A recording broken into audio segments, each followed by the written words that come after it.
Coucou YouTube, bonjour, on va parler de Emmanuel Macron qui veut réécrire l'histoire sur les manuels scolaires, mais avant toute chose, n'hésite pas à t'abonner, à commenter, partager et à me donner des sous, sur le lien, Stream Elements qui est dans la description pour soutenir mon travail, ça fait toujours plaisir. Du coup, Emmanuel Macron a décidé de choisir un bif avec, je crois, Hachette. Alors pourtant que Hachette c'est Bolloré, mais du coup il a tweeté ça: «Un manuel de révision du baccalauréat qui falsifie les faits, c'est intolérable. Comme tout relativisme sur les attentats terroriste et antisémite du Hamas du 7 octobre.» Non, c'est bon, il a mis tous les bonbons, on a le bingo, ne t'inquiète pas, il est un ami de Netanyahou. Le révisionnisme n'a pas sa place en République. J'ai demandé au gouverneur de prendre des mesures. Alors du coup, moi, je suis curieux, j'ai vu ce tweet-là, je me suis dit, mais attends, mais c'est fou. Déjà, les manuels scolaires. Souvent, les manuels scolaires, t'es un peu en mode, ils simplifient un peu l'histoire, etc. Donc, un manuel scolaire décolonial, un manuel scolaire qui fait l'apologie du Hamas. Mais qu'est-ce qu'il y a écrit? Quel est ce manuel scolaire incriminé? Donc en gros, c'était un truc en gros de révision du bac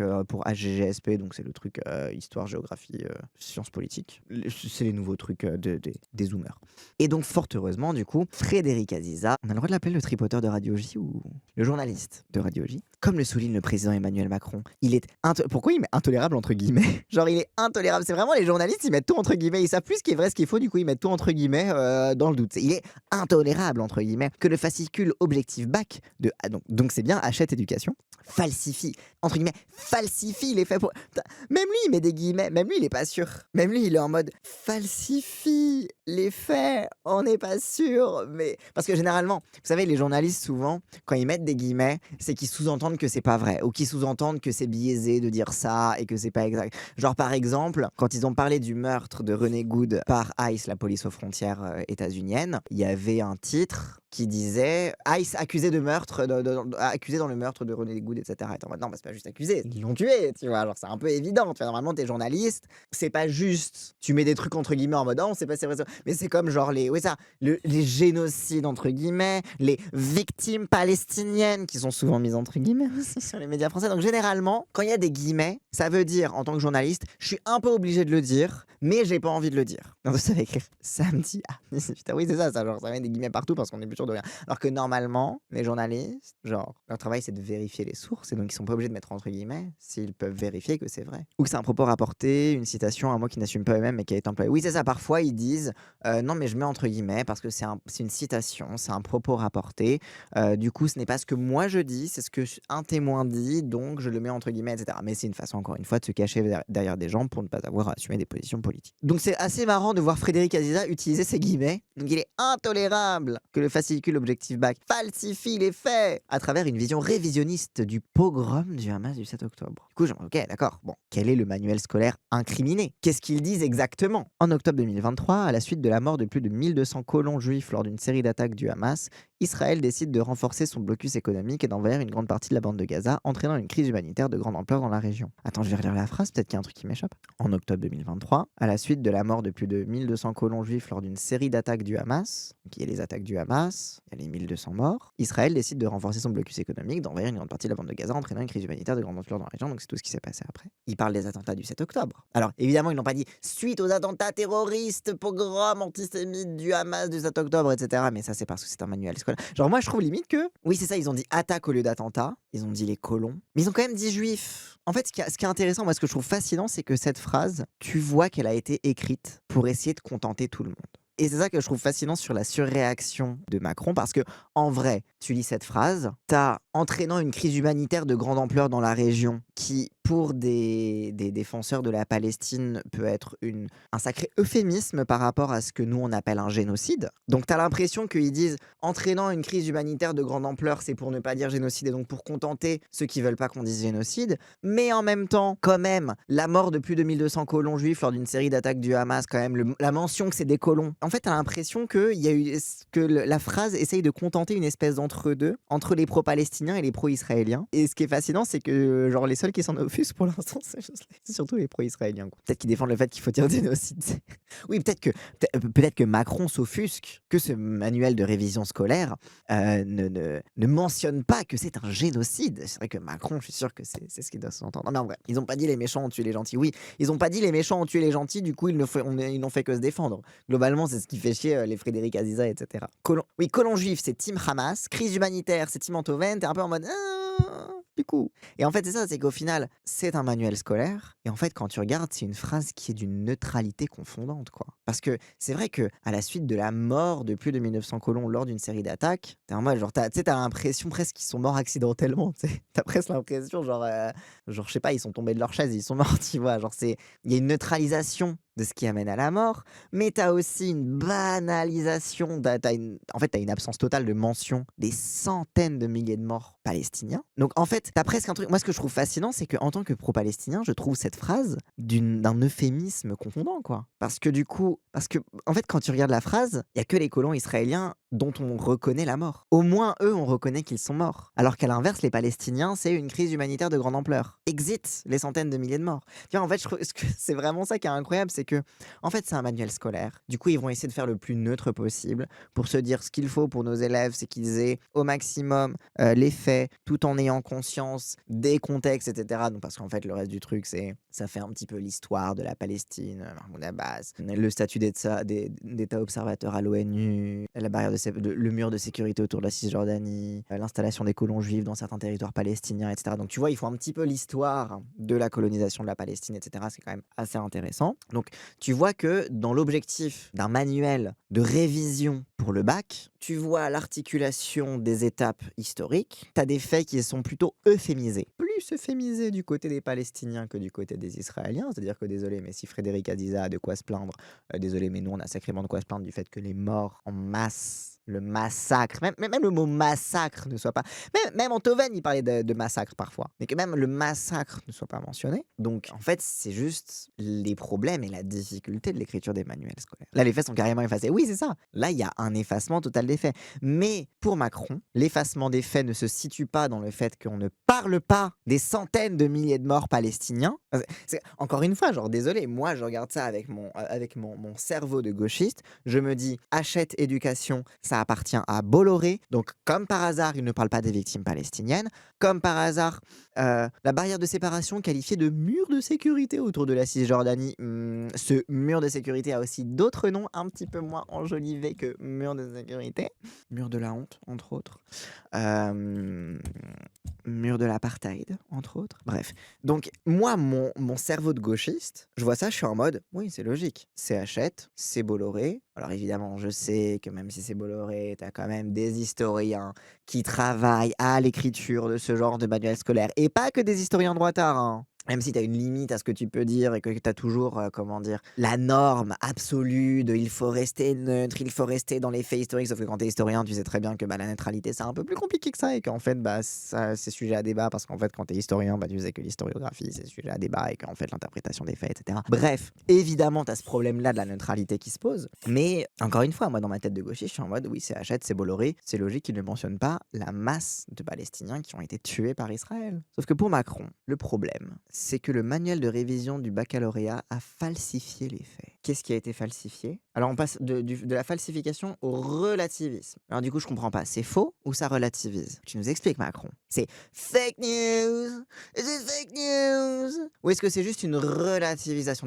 Est-ce que pour toi juste ils n'ont pas employé les bons mots ou est-ce qu'ils ont falsifié la réalité? C'est-à-dire qu'ils ont dit un mensonge par rapport à ce qu'il s'est passé? Explique-nous parce que là, pour l'instant, c'est toi qui es dans la falsification de ce qui est écrit sur ce manuel scolaire que tu accuses de falsification. Ok, je sais, c'est un peu compliqué, mais c'est toi qui mens globalement dans l'histoire. Comme tout relativisme sur les attentats terroristes et antisémites du Hamas du 7 octobre, le révisionnisme n'a pas sa place en République. J'ai demandé au gouvernement de prendre Donc il a demandé au gouvernement de prendre des mesures parce que apparemment, lorsque tu dis que suite à la mort de plus de 1200 colons juifs lors d'une série d'attaques du Hamas, Israël décide de renforcer son blocus économique et d'envahir une grande partie de la bande de Gaza, entraînant une crise humanitaire de grande ampleur dans la région, apparemment il y a un mensonge dans cette phrase. Il est où le mensonge, monsieur Macron? Est-ce que le mensonge, c'est que plus de 1200 colons juifs sont morts lors d'une série d'attaques du Hamas? C'est vrai, on peut poser la question de leur qualification. Dedans, il y avait des civils et des militaires. On peut poser la question de leur qualification de colons. Mais de fait, c'est la suite de ce qu'explique ce manuel scolaire. Le manuel scolaire explique qu'il y a l'installation des colons juifs dans certains territoires palestiniens. Et donc, en effet, la bande de Gaza a été réduite énormément et les gens qui se sont installés tout autour, de fait, ont colonisé quelque chose qui ne leur appartenait pas à la base. Même si tu parles de la Palestine en entier, qu'ils ont colonisé quoi qu'il arrive. Est-ce que c'est la qualification de colon qui est, désolé, mais objectivement vrai lorsque tu parles des Israéliens? Est-ce que le mensonge,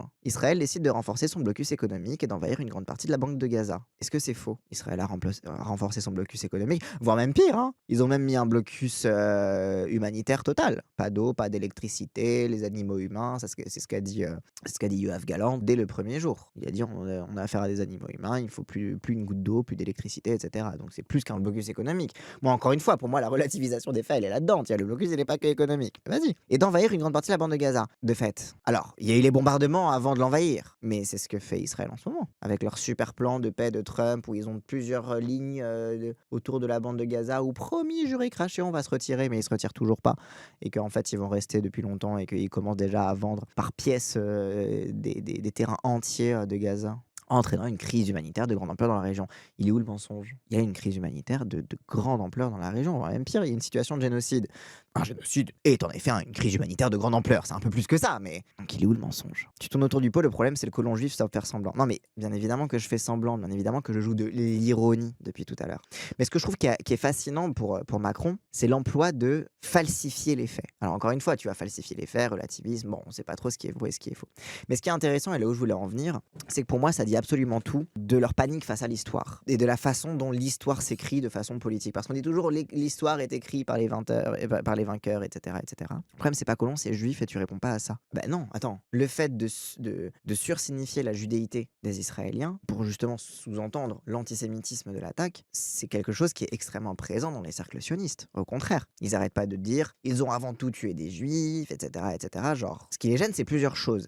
Déjà, c'est la présence du mot colon, parce que évidemment, Macron est totalement favorable à la colonisation de la Palestine, et comme tout colon qui se respecte, pour lui, c'est pas de la colonisation vu que ça leur revient de droit, etc. Donc bien évidemment que c'est le mot colon qui les gêne, mais c'est aussi l'absence du mot terroriste. C'est-à-dire que, et c'est une bonne explication et un bon exemple de comment l'histoire s'écrit politiquement, c'est que politiquement, le camp de Macron, eux, ils ont eu une ligne politique, une ligne claire de soutien à la colonisation et d'abandon, s'ils n'ont jamais été de leur côté, du peuple palestinien. De dire, il n'y a pas de génocide, on s'en bat les couilles, et puis we are very concerned about what is happening in the Proche-Orient, and we are monitoring closely the situation. Voilà, ne jamais dire le mot palestinien, toujours dire qu'ils sont inquiets de ce qui se passe, mais ne jamais rien faire pour l'empêcher, surtout pas parler des sanctions, etc., etc. Donc Emmanuel Macron représente une ligne historique qui est condamnée par le droit international et qui est condamnable aussi moralement, tout simplement. Et donc c'est un bon exemple de comment l'histoire s'écrit politiquement. C'est qu'un manuel scolaire écrit une phrase qui essaye de contenter tout le monde, de rester dans la neutralité et d'être un petit peu en mode vas-y, on essaie de dire les faits tout en disant quand même un peu que... Voilà, donc on a une phrase un petit peu neutre de manuel scolaire, mais fondamentalement, Emmanuel Macron représente un camp historique. Et l'objectif de la manœuvre, c'est d'essayer de faire en sorte que donc la fameuse histoire qui s'écrit par les vainqueurs, bah justement que ces vainqueurs-là gardent le contrôle de l'histoire qui s'écrit. Et donc l'histoire qui s'écrit doit contenir du coup l'entièreté des mots imposés par le camp des vainqueurs, c'est-à-dire attaque terroriste. Frédéric Aziza a même rajouté le mot de pogrom du Hamas. Alors bon, je veux bien qu'on parle de pogrom, mais dans ce cas, il va falloir qualifier ce que font les colons juifs en Cisjordanie. Si ça, c'est pas des pogroms, il va falloir que je relise mes cours d'histoire. Et en fait, c'est assez intéressant parce que parfois, quand on dit l'histoire est écrite par les vainqueurs, t'imagines un petit peu vaguement que le mec, il a gagné la guerre et du coup, il est comme ça dans sa chambre à écrire l'histoire.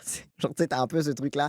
Ça convoque un petit peu cette image de les chroniqueurs officiels du roi qui écrivent ce que leur roi leur dit d'écrire, etc.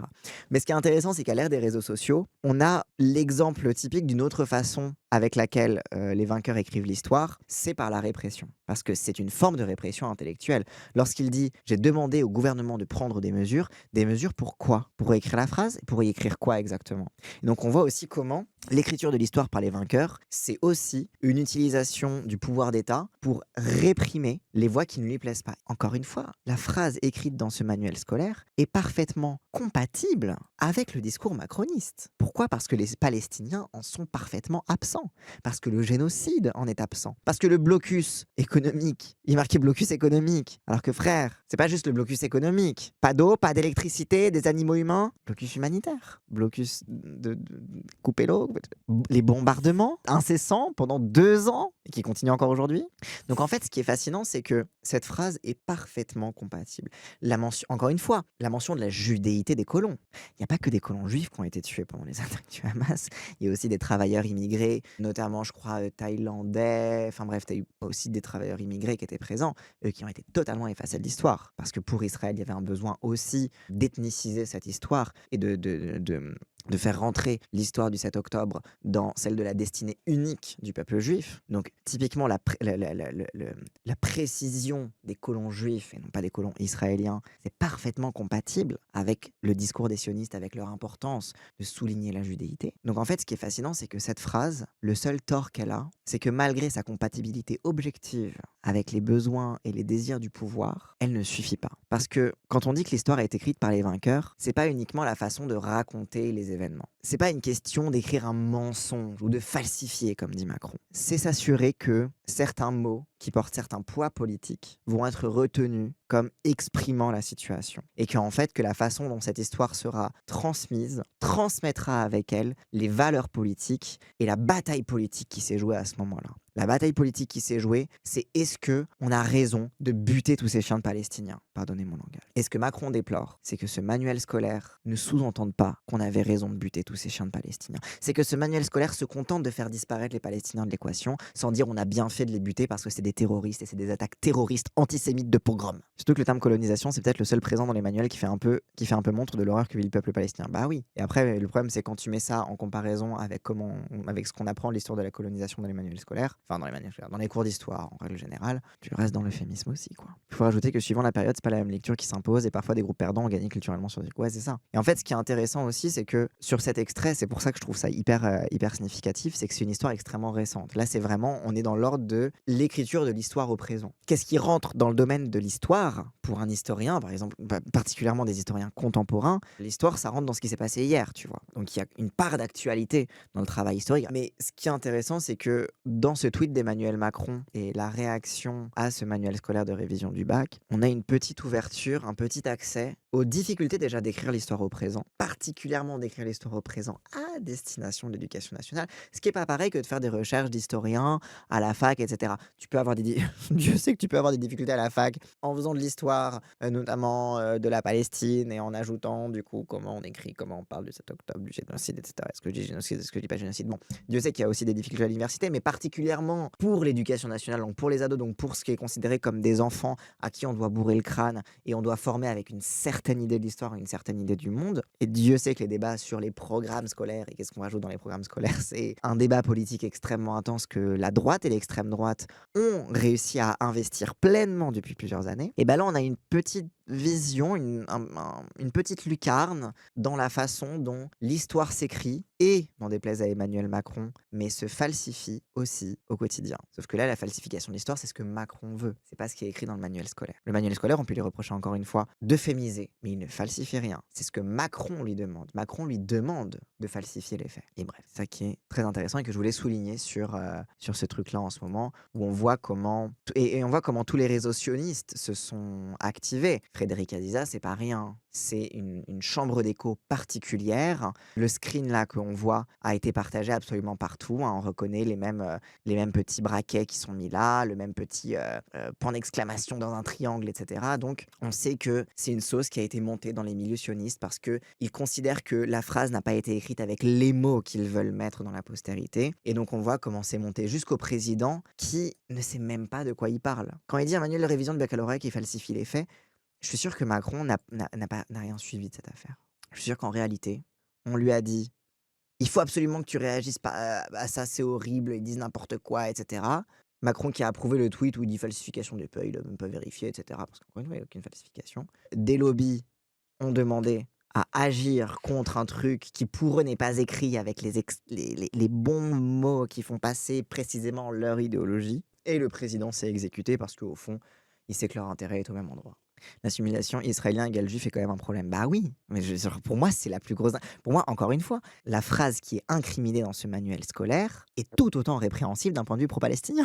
C'est ça qui est fascinant. Bref, trop hâte de voir la réaction de Macron quand il sera appelé collabo dans les livres d'histoire. Bah oui, quand je parlais dans mon live précédent des raids de déportation de ICE aux États-Unis, quand on parle de Macron, quand on parle de la montée du fascisme en France, à chaque fois, on a cette phrase de on se souviendra d'eux dans les livres d'histoire, comme les fascisateurs, comme la montée c'est comme le moment où tout le monde se demandera: «Mais pourquoi les gens n'ont pas réagi?» Et bah, voilà, tu sais, genre mais en fait, derrière cette phrase de: «On se rappellera de ça dans les manuels scolaires, on con» au moins les manuels scolaires condamneront ça, se cache aussi une angoisse fondamentale, c'est est-ce que même ce sera écrit dans les manuels scolaires? Et comment est-ce qu'on peut s'assurer que ce sera écrit dans les manuels scolaires? Rappelle que pour ce qui est, par exemple, de la mémoire de la Shoah, il a fallu des historiens états-uniens, notamment Robert Paxton, pour dire: «Eh oh la France, vous avez collaboré en fait. La France n'a pas totalement résisté. Eh oh la France, vous avez déporté en masse aussi». Pour que les Français commencent à se dire: «Oh oui, c'est vrai, on peut peut-être commencer à autoriser nos historiens à nous de tr» et encore une fois, au début, quand Robert Paxton, il a dit: «Eh oh la France, vous avez collaboré», la réaction de la France, ça avait été de dire que c'était une campagne américaine, de la méchante Amérique contre la grande France et que c'était vraiment, regardez,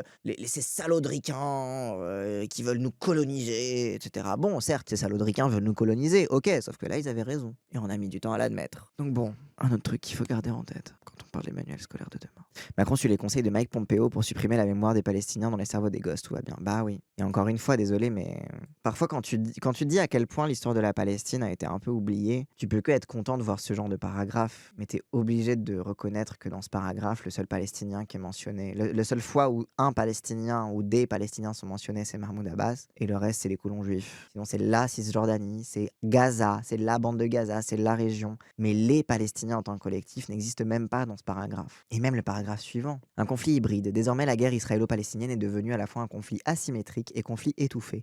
Il ressurgit de manière irrégulière dans l'actualité. Il pourrait peut-être s'acheminer vers la création d'un État unique pragmatique, un État israélien qui devra gérer une minorité arabe croissante démographiquement. C'est la revanche des berceaux, prête à beaucoup de sacrifices pour ne pas se laisser déposséder par le plus fort. Cette phrase, c'est littéralement la propagande fasciste israélienne. De dire, si jamais on avait un seul État, ces salles arabes feraient plus de gosses que nous et on serait en minorité. Tu pourrais te dire, ah ben tiens, c'est intéressant, il parle de la solution à un État, mais immédiatement, la solution à un État est désamorcée en disant, non, non, non, il y aurait le grand remplacement des Arabes si on faisait un seul État. C'est ça qu'il faut retenir sur Macron, c'est ça qu'il faut retenir sur les fameux vainqueurs qui écrivent l'histoire.